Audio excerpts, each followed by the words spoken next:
Hey, you're listening to Mark from marksephton.com, and today is a great day. It's a lovely day outside, sun is shining, and I want to share with you 6 best practices to improved networking. Don't know about you, but we are all human beings, and we all have a basic need to connect and communicate. And so often when it comes to networking, we struggle at times to really understand its purpose. And I want to share 6 standards of practice that I honestly believe will help improve your networking. Networking as a concept bugs me a little bit because I find that often people hide behind a suit. They don't really show their belly, they don't really show their authenticness, their reality. Sometimes their message is polished. You also get serial networkers as well that are just conscious of getting their business card into your hand, and it just really off-puts me personally, and I'm sure it off-puts you. And I really kind of want to break down some of that and give you some encouragement and some suggestions of how you can better network and improve. And the first point and the first standard really is to be real and stop hiding behind a suit. From what I've already shared, I find that there's nothing wrong with having a suit, so I'm not saying that if you wear a suit, I'm pointing the finger at you. But it's very much about realizing that who you are on the inside is really what you want to be showing off. Not this kind of cool, calm and collected individual who looks completely fantastic on the outside, but inside there's no character, there's no energy, there's no enthusiasm, there's no vulnerability, there's no humanness. And really, if you want to really get more out of your networks, get more out of your relationships, you've really got to understand the power of being real and authentic. One of my favourite quotes is, "Be you because everybody else is taken." It's a great reminder. The second one is to come and serve and inspire. So when you go to a network group, when you go to a party even, come to really inspire and come to serve. Come with the attitude and the mindset of how can I help the individuals, the group in which I am starting to invest my time and energy in.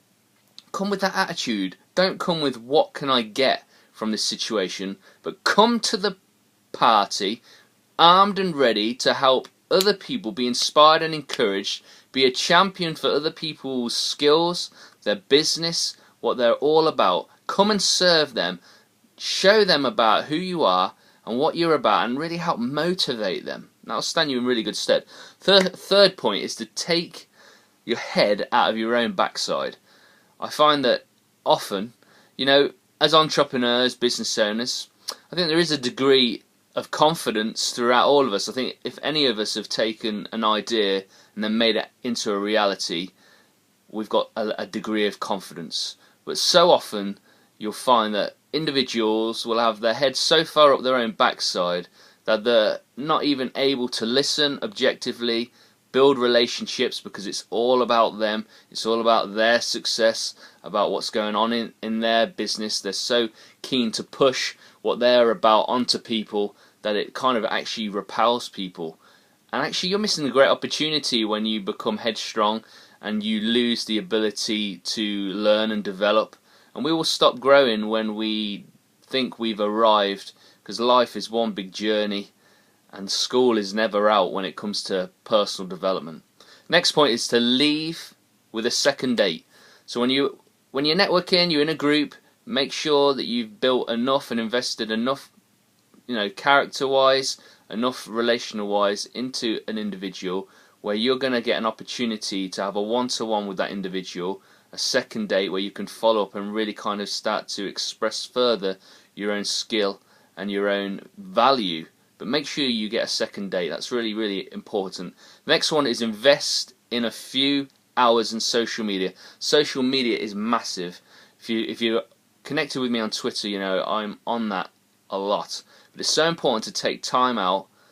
And again, using the same principles. Don't use Twitter, Facebook as just a selling tool. You wouldn't dream of running up to somebody with a brochure or a product and pushing it in their face. So be mindful that on social media as well, you're representing your brand, you're representing your own reputation. So make sure your message is meaningful, and make sure that you invest time in it to really help build those other points that I've shared about being real, about coming to serve, giving value and inspiring. Allow your social media to represent all those things. And the last point is to nurture 7 strategic relationships.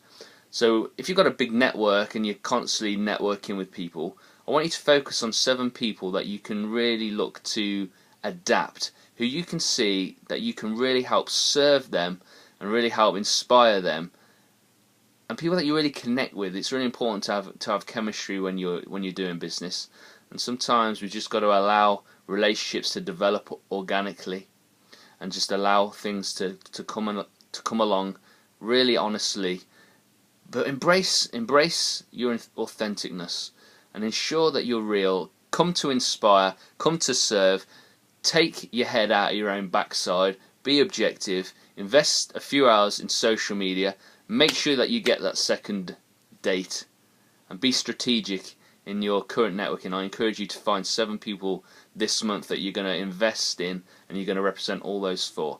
And if you do that, you will improve your networking, and you will encourage and influence people on a larger scale. If you want to find out more about me, you can go to Sephton.com. I produce these videos to really inspire and educate, and I'll produce them every Wednesday, so feel free to subscribe to my YouTube channel. You can follow me on Twitter, which is @SeftonMark, or you can check out my Facebook page as well. If you go to Facebook and type in Mark Sephton Mentor, you should be able to find me. And I look forward to speaking with you. Leave a comment below, and I'll speak to you offline. Cheers.